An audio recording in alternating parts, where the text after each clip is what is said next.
ya. Ada satu teknik yang sangat penting ya di sini, sangat penting sekali. Saya share satu slide kepada saudara ya. Nah, ini saudara-saudara. Apakah gambarnya sudah terlihat? Cukup jelas? Jelas. Jelas.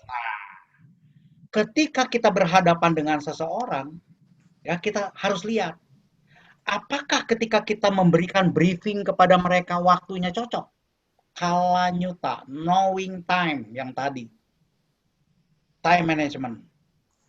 Cocok nggak? Atau apakah balance ketika kita menginformasikan kepada dia?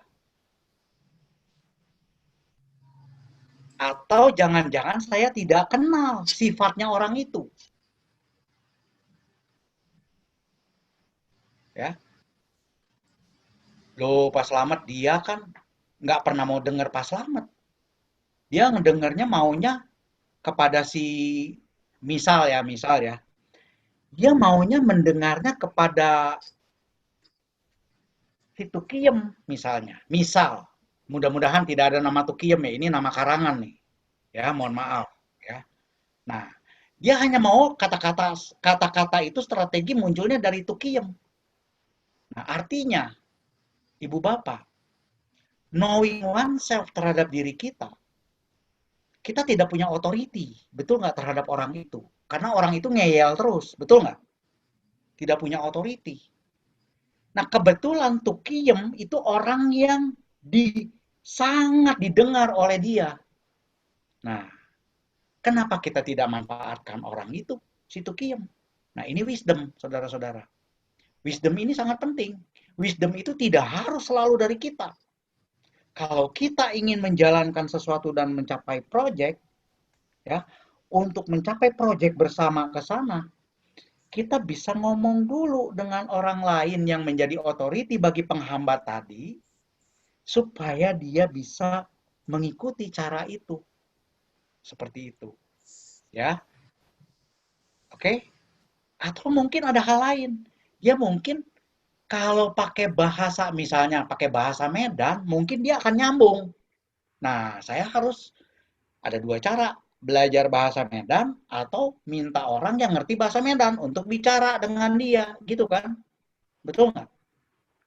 Ya. Nah, ini seven wisdom ini penting. Kita harus tahu sebab-sebab kita untuk mencapai goal, harus tahu goalnya itu harus jelas. Apa benefitnya? Goalnya harus jelas. Kita harus tahu diri kita, kelebihan kekurangan kita. Juga harus tahu balance-nya yang tadi saya bilang, balance, keseimbangan. Juga harus tahu waktu. Tahu waktu ini bukan hanya tahu waktu kapan kita jalan, kapan kita mundur, atau kapan kita diam. Tapi kita tahu waktu juga ketika berhubungan dengan orang. Jangan kita anggap kalau kita misalnya atasan, semua orang adalah bawahan kita. Nah, kira-kira demikian Pak Hasto. Ya. Nah, ini seven wisdom ini kalau di ilmu modern, ini dijual mahal. Sapuri Sadama Anggutara Nikaya 4. Ya. Ini di luar dijual mahal sebagai ilmu manajemen dan leadership. Lah, kita umat Buddha 2600 tahun yang lalu lebih sudah punya. Umat Buddha nggak pernah gali. Sang Buddha sudah kasih tipsnya untuk kita terapkan. Ketika kita ingin mencapai sukses, salah satunya ada wisdom. Wisdom itu apa? Ternyata wisdom ini ada resource management, result management, self management, balance management, time management, community management, people management, saudara-saudara. Cuma memang bahasanya di Tipitaka itu bahasa Pali, Dhammayuta, Athanyuta, Atanyuta, Matanyuta, Kalanyuta, Parisanyuta, Pugalanyuta. Kalau ini dihilangkan bahasa Palinya, diterapkan di dalam manajemen dan leadership ketika kita ingin mencapai sukses, maka ini akan sangat membantu sekali. Jadi saudara-saudara, pertanyaan Pak Hasto itu pendek, tapi jawabannya perlu panjang. Artinya apa? Pertanyaannya ini sangat dahsyat loh, bagus sekali dan sangat umum terjadi pada kehidupan orang, ya. Ternyata Sang Buddha memberikan suta berikutnya untuk memanage wisdom kita, maka kita perlu mengelola seven wisdom ini di diri kita. Artinya apa? Untuk meningkatkan wisdom ini kita harus belajar, saudara-saudara. Tadi Pak Lamirin ya kan telah mengingatkan kita semua. Belajar. Wah, ini Sang Buddha katakan, wisdom ini nggak akan tiba-tiba datang dari langit, wangsit istilahnya. Tidak bisa. Ya, harus belajar. Ya, belajar dari mana? Bisa dengan membaca, bisa dengan ikut seperti seminar kita sekarang ini, seminar online, bisa dengan bertanya, bisa dengan berdiskusi, ya, sehingga pengembangan batin kita berkembang, pengembangan pikiran kita berkembang. Kalau pikiran kita, komponen pikiran, salah satunya adalah cetasika. Cetasika yang sangat penting yaitu wisdom. Panya cetasika. Nah, inilah hakikat dari panya. Wisdom ini. Ya, di dalam kehidupan sehari-hari, wisdom ini sangat penting. Ya, bahkan di dalam kehidupan berkeluarga, kehidupan sekolah, hubungan antara guru dengan murid, dosen dengan mahasiswa, mahasiswa dengan dosen, ini sangat penting. Karena ini sangat berpengaruh terhadap kelancaran belajar mengajar, berpengaruh terhadap kelancaran goal kita yang jangka panjang. Bahkan orang pacaran pun penting loh yang seperti ini, mohon maaf. Jadi saya agak ngelantur sedikit tuh contohnya. Goal suksesnya misalnya tadi kan cari pasangan. Oh ini penting juga tetap. Kapan dia harus datang ke rumah si perempuan itu? Berapa lama saya ke sana? Balance nggak kalau setiap hari? Nah, kelemahan kelebihan saya apa? Apa benefitnya kalau saya datang? Saya kenal dia nggak? Komunitasnya bagaimana? Cara berkomunikasinya? Cara komunikasi. Ini semua hasil dari pikiran. Pikiran yang memiliki wisdom. Ya, jadi Pak Harto, semoga memadai apa yang saya jelaskan. Terima kasih. Saya kembalikan kepada Ibu Mina Wongso. Terima kasih. Terima kasih Pak, sangat mencerahkan slide terakhir. Terima kasih. Terkait slide terakhir juga, Romo, saya mendapatkan satu pertanyaan yang dikirimkan secara private, yaitu yang untuk menggali yang poin yang terakhir, Romo. Saya langsung ke pertanyaan ini karena saya pikir atau saya bacakan saja. Ya, Pugalanyuta ya, yang Pugalanyuta ya. Oke, silakan ditayangkan, Bu. Tentang mencari dan menemukan partner usaha yang cocok, yaitu knowing person tadi, Romo. Selamat malam, Romo. Saya ingin bertanya bagaimana cara mencari dan menemukan partner usaha yang selaras. Dari Delphi. Silakan, Romo. Bagus sekali. Jadi ini pertanyaan yang terakhir, Ibu Delphi. Terima kasih ya, saya share ya. Jadi ini bagaimana mencari partner usaha, begitu kan? Ya, partner usaha, knowing person. Ya, nah untuk mencari partner usaha ini bisa dilakukan dengan berbagai cara, Bu. Ya, salah satunya gunakan network. Network itu teman. Ya, contoh, misalnya contoh. Dalam forum seminar kita yang online ini kan ada para peserta, betul nggak? Nah, para peserta ini setelah seminar kan bisa saling komunikasi juga sebenarnya, iya kan? Ya, belum lagi kalau ibu kan tadi mencari partner usaha. Kalau tadi ibu Ibu Mina sebelum Ibu Mina itu diperkenalkan STAB Bodhidharma mencari mahasiswa untuk mahasiswa baru, mengundang mahasiswa baru, ya kan? Ini kan mirip-mirip sebenarnya nih. Nah, knowing person ini pertama gunakan network. Artinya apa? Network ini ibarat kita ini ada di tengah-tengah, kemudian di sekeliling kita ini ada jaringan-jaringan. Jaringan-jaringan ini connect ke siapa? Misalnya, ibu punya komunitas orang-orang Medan misalnya. Nah, kalau komunitas orang-orang Medan, kalau kumpul di mana? Nah, mulai knowing community. Jadi ini knowing community jangan dilepaskan dari knowing person. Karena knowing community, di sini kita bisa mendapatkan informasi yang sangat banyak dari orang-orang. Bahkan orang yang dipercaya, orang yang tidak dipercaya, kita bisa dapat di sini. Ya kan? Nah, jadi kita juga harus tahu kapan sih mereka ngumpulnya. Nah, ini knowing time-nya mereka kita harus tahu. Jadi kita harus cari tahu betul-betul kita belajar exploring. Exploring, mencari tahu. Ya Bu ya.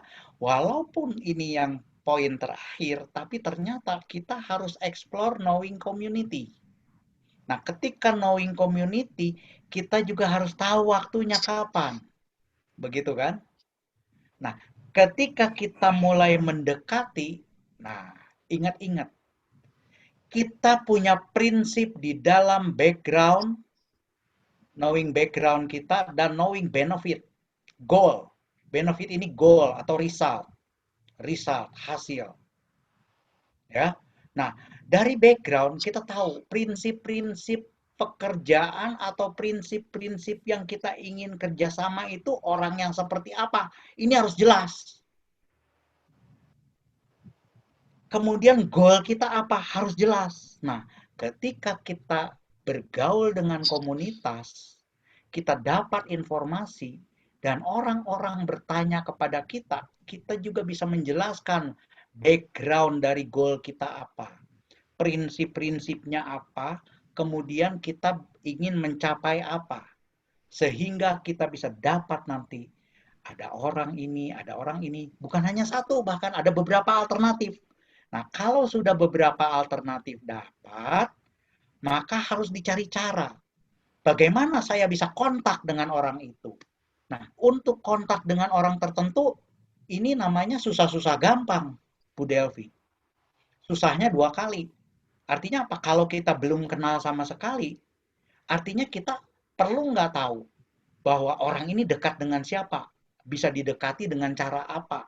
Nah, teknik itu harus dijalankan. Ya, harus dijalankan. Artinya apa? Menggunakan komunitas lagi, artinya menggunakan authority. Kalau kita langsung, siapa kamu? Nah, bisa begitu kan? Tetapi kalau kita ada authority yang dekat dengan orang itu, dia bisa kenalkan ke kita, ini nih Ibu Delvi nih. Ibu Delvi punya bisnis ini, goalnya ini. Dia orangnya baik loh. Tapi ingat, dia nggak akan bisa bohong karena dia melaksanakan Pancasila Buddhis, misalnya begitu. Misal, ya kan? Nah, artinya apa? Di situ ada touch, bisa kenalan. Ya, jadi touch pertama yang paling efektif adalah knowing community. Gunakan komunitas kita, komunitas kampus, komunitas dosen, komunitas agama, komunitas di perumahan, komunitas di RT RW, komunitas di organisasi, whatever komunitas bisa digunakan. Ya. Kalau targetnya adalah untuk usaha spesifik, masuk ke komunitas yang lainnya yang lebih spesifik. Ya. Tapi yang paling penting, Saudara, Ibu Delvi perlu tahu knowing your background untuk mencapai sukses itu. Background-nya apa? Ya, seperti tadi Pak Lamirin tegaskan, background-nya jangan egois. Itu kan? Ya, untuk sukses. Jangan egois. Nah, jangan egois seperti apa? Nah, ini banyak nih. Ada prinsip-prinsip dhamma, prinsip ajaran dan sebagainya. Ya. Prinsip-prinsip kebijaksanaan seperti apa. Nah, kemudian hasilnya akan dibawa kemana? Sehingga ketika ketemu orang itu, kita nggak mati ngomong. Nggak mati omong. Kita bisa ngomong. Ya. Jadi Bu Delvi, demikian sekilas pendapat saya yang disesuaikan juga dengan beberapa pengalaman dalam penerapan Sapurisa Dhamma ini di lapangan. Semoga memadai. Terima kasih. Silakan Bu Mina. Terima kasih Pak Romo. Selamat. Kayaknya ini satu jawaban itu memancing pertanyaan berikut yang memang sudah tersedia di list pertanyaan saya. Saya akan masuk ke pertanyaan berikut, yaitu tentang goal. Dikirimkan juga via private tadi dari Dandi. Apakah ada goal yang salah sehingga tidak berhasil terus? Bagaimana cara memeriksa apakah goal kita sudah benar atau belum? Demikian Romo, silakan. Bagus sekali, bagus sekali. Pak Dendi, terima kasih pertanyaannya. Ini sangat bagus sekali. Apakah ada goal yang salah? Nah, saudara-saudara, ini dalam menentukan goal, saudara-saudara, ini jangan dalam keadaan batin yang tergesa-gesa. Ya. Kalau dalam keadaan batin yang tergesa-gesa, itu bisa berbeda dengan ketika Pak Dendi mendefinisikan goal dalam keadaan rileks. Ya. Itu bisa berbeda. Ya, bisa berbeda. Ya. Nah, kalau berbeda, kriterianya apa? Goal itu benar atau salah? Nah, jadi Pak Dendi, goal setiap orang itu macam-macam, Pak. Bukan hanya satu loh. Tapi ujung bahagianya sama. Satu. Ya, kata bahagianya satu. Ya, contoh. Pak Dendi punya goal di dalam penghasilan nggak? Pasti punya. Pasti punya. Goal di dalam spiritual punya juga. Betul nggak? Goal di dalam mencari pasangan misalnya, punya juga. Nah, goal di dalam misalnya mendapatkan karir yang lebih tinggi, punya juga. Nah, artinya goal setiap orang kan banyak nih. Ada goalnya berupa materi, ada goal berupa rekreasi, ada goal berupa jabatan, ada goal berupa spiritual, ada goal berupa pengembangan diri. Nah, Pak Dendi harus tuliskan tuh. Jadi cara berlatihnya begini, Pak. Paling tidak Pak Dendi menentukan 5 goal yang utama. Kalau ada 10, bikin ranking. Mana sih prioritas goal saya? Nah, prioritasnya ada 10 nih. Oh, ranking 1, ini ranking 2, ini ranking 3, ini ranking 4, ini ranking 5, ini. Nah, sudah 5. Nah, setelah 5 itu dirasakan oke, ya, Pak Dendi mulai spesifik. Oke, goal saya yang ranking 1 misalnya mendapatkan penghasilan 20 juta per bulan, misal. Ya, misal. Itu kesuksesan yang ingin dicapai, misal. Ya kan? Nah, Pak Dendi harus spesifik. Goalnya ini mendapatkan penghasilan berapa? Harus spesifik. Jangan ngambang. Kalau ngambang pokoknya asal dapat penghasilan aja. Nanti efeknya kalau nggak spesifik, goalnya mungkin arahnya benar ke sana, tetapi tidak spesifik, maka itu tingkat kebahagiaannya itu menurun nanti. Tingkat kebahagiaannya tidak pol, ya, tidak pol tingkat kebahagiaannya. Jadi harus spesifik. Oh, saya harus spesifik sekian. Kapan? Nah, kita harus menggunakan SMART C. Specific, measurable, dapat diukur, achievable, dapat dicapai, ya, reasonable, masuk akal, ya, time time bound, ada jangka waktunya kapan akan dicapai, ya, dan C, challenging, menantang, menantang, sehingga timbul gelora untuk mencapainya, ya. Nah, seperti itu, Pak. Ya, jadi ketika awal dilakukan harus seperti itu. Sehingga ketika kita sudah jelas membuat itu dengan smart C tadi, setelah cukup jelas, kemudian kita pejamkan mata. Kita rasakan. Kita bayangkan goal itu tercapai kapan, sekian. Rasakan nyaman nggak? Kalau nggak nyaman, ada sesuatu yang perlu diberesin. Dua kemungkinannya. Dari luar, goalnya keliru, salah target, atau goalnya sudah benar, tapi batinnya aja yang nggak nyaman. Contoh yang jenis kedua gimana? Goalnya sudah benar, tapi batinnya nggak nyaman. Nah, contoh misalnya. Waduh, kok nggak nyaman ya? Oh, ternyata ini saya pernah mendapatkan ajaran, mohon maaf nih ya, mohon maaf. Ini kisah nyata yang saya alami ketika orang datang ke saya. Ketika dia ingin mendapatkan uang dan ingin mendapatkan uang proyek tertentu, itu timbul di pikirannya hambatan yang tidak nyaman. Karena apa? Karena ada satu ajaran yang tertanam di pikiran dia, bahwa kalau mendapatkan uang 20 juta itu disebut loba, serakah. Serakah kamu, jangan banyak-banyak. Itu terngiang di pikiran. Akibatnya nggak nyaman. Sehingga ketika melaksanakan apapun untuk mencapai uang itu, dia tidak nyaman.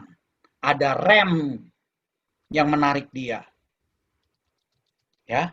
Nah, itu kalau ada satu pikiran yang keliru. Pikiran yang keliru. Ya. Ketika dicek, itu kan ajaran Buddha. Siapa bilang? Sang Buddha tidak mengajarkan bahwa memiliki uang sebesar apapun itu serakah. Tidak mengajarkan itu. Justru Sang Buddha mengajarkan perumah tangga yang ideal harus memiliki harta. Cari harta. Karena harta itu bisa mendatangkan kebahagiaan juga. Dan kebahagiaannya banyak macam yang bisa dilakukan dari harta itu. Nah, itu ada ajarannya sutanya sendiri nanti. Itu kita bahas nanti topik lain kali tentunya, ya kan? Kalau dibahas nanti satu Tipitaka kebahas semua, ya kan? Nah, jadi itu, ya. Itu pandangan keliru ternyata. Nah, pandangan kelirunya ini dihancurkan, yes, sehingga pikirannya nyaman. Goalnya udah jelas, pasti tercapai itu. Tapi ada yang pikirannya nyaman, dari belief tadi tidak ada, tetapi dia 20 juta. Apa iya ya? Nah, di sini antara 20 juta, aduh kayaknya terlalu tinggi nih. Coba diturunin 15. Oh, nyaman 15. Nyaman 15. Tapi nggak menantang. Kan tadi ciri-ciri goal yang bisa membuat seseorang suksesnya cepat apa? Ada tantangan, menantang, ya kan? Terlalu gampang. Nah, kalau begitu, goalnya kita naikin. 16. Masih nyaman, naikin lagi. 17. Oh, masih nyaman, naikin lagi. 18. Masih nyaman. 19. Masih nyaman. 19 setengah, dek, langsung gak enak. Nah, artinya apa? 20 nggak enak, 19 setengah masih nggak enak. Turunin dikit, set. 19,2, nyaman. Naikin lagi, 19,4. Ini agak-agak nyaman sedikit. Nah, ambil goalnya di situ, saudara-saudara. Jadi penentuan goal itu dua. Dari pihak goalnya sendiri dan dari pihak batin. Karena pikiran adalah penentu untuk pencapaian kesuksesan tadi. Kalau pikiran yang nggak nyaman, ada dua kemungkinannya. Goalnya terlalu tinggi, muluk-muluk, tidak sesuai dengan daya kemampuan kita, know yourself, yang tadi ya, Atanyuta, ya, atau ada pandangan keliru yang mengungkungi pikiran kita, pikiran yang mengungkung pikiran, sehingga kita mau gerak nggak enak. Nah, ya, jadi itu dari goal. Nah, setelah goalnya jelas, batinnya enak, Sang Buddha mengajarkan apa tadi? Yang keempat, cara untuk mencapai, betul nggak? Nah, cara untuk mencapai ini, bagaimana cara untuk mencapai itu? Itu harus jelas. Kalau nggak ada caranya, saudara-saudara, itu Sang Buddha namanya bullshit. Nah, Sang Buddha itu guru agung yang pengenal segala sesuatu sesuai dengan apa yang diinginkan dia kenal. Karena pencapaiannya. Beliau mengajarkan jalan secara jelas, tegas. Nah, saudara-saudara, jadi dalam hal ini, ketika goal sudah jelas dan nyaman, maka strategi dan taktik untuk mencapai goal itu juga harus jelas. Prosedurnya seperti apa, tata caranya seperti apa, proses hukumnya seperti apa. Artinya perlu belajar nggak? Perlu. Masukkan di dalam aktivitas belajar legal, misalnya kapan. Wah, seperti itu. Kemudian apalagi, misalnya yang mendukung terhadap pencapaian goal. Jadi aktivitas itu harus mendukung pencapaian goal.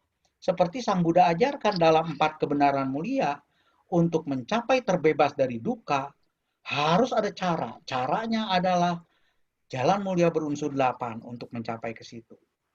Ya. Nah, pelajari caranya. Buat stated secara tegas. Kalau perlu digambar, digambar. Bayangkan, bayangkan. Ketika dibayangkan, waduh, cara ini kok susah ya. Terus dibuang. Padahal itu cara satu-satunya. Nah, bisa nggak berhasil loh. Nah, bagaimana cara supaya berhasil? Cek metodologinya. Seperti yang tadi, know community, know your people. Ya kan, know people. Ya kan? Oh, ternyata ini nggak bisa saya jalankan. Saya nggak punya kemampuan ini. Bisa nggak saya delegate kepada orang yang mampu? Oh, bisa. Ternyata nyaman dibegituin. Buat dalam aktivitas delegasi tugas. Nah, seperti itu, saudara. Ya, jadi dalam penerapan ajaran Buddha, sepanjang pengalaman saya, itu Sapurisa Dhamma 7 wisdom itu ternyata applicable untuk pertanyaan Bapak juga. Ya. Jadi demikian Pak Dandi, semoga bisa menjawab ya. Terima kasih. Saya serahkan kepada Ibu Mina. Terima kasih Bu Mina, silakan. Terima kasih Romo. Jalan dengan goal ini saya langsung mengumpulkan pertanyaan-pertanyaan terkait goal untuk dijawab sekaligus karena satu sama lain saling terkait dan juga menyambung kepada pertanyaan dari Pak Dendi tadi. Saya langsung saja ya Romo. Baik, Ini ada baik. 3 pertanyaan sekaligus. Yang pertama dari 2 orang, yaitu dari Pak Buana dan Ibu Inta. Selamat malam, izin bertanya bagaimana caranya menjaga semangat agar tidak mudah naik turun dan bisa mencapai goal secepat mungkin. Terima kasih. Yang kedua dari Liang Sing, Bapak Liang Sing, setiap orang yang punya goal setelah mendapatkan goal tersebut, baik berbentuk barang maupun uang, dan timbul goal yang lain yang lebih tinggi untuk dicapai. Apakah keinginan atau goal ini termasuk loba? Seperti yang dijelaskan oleh Romo tadi. Terima kasih. Dan yang ketiga dari Herman di Lombok, bagaimana cara mengkondisikan pikiran kita supaya tidak memiliki mental block dan mencapai goal itu sendiri. Jadi ini tiga pertanyaan dari 4 orang terkait dengan goal. Romo, selamat, silakan. Baik, terima kasih Bu Mina. Saya pertanyaan pertama dulu ya dari Pak Buana dan Ibu Intan ya. Pertanyaannya ini sangat bagus ya, pertanyaan sangat bagus. Jadi bagaimana menjaga semangat? Nah, menjaga semangat ini yang pertama goalnya harus jelas. Ya, goalnya harus jelas. Kalau goal tidak jelas, itu tidak akan muncul semangat. Yang ada cuma kerja keras, bukan semangat. Semangat dengan kerja keras beda. Ya, di sini semangat adalah semangat yang tidak naik turun.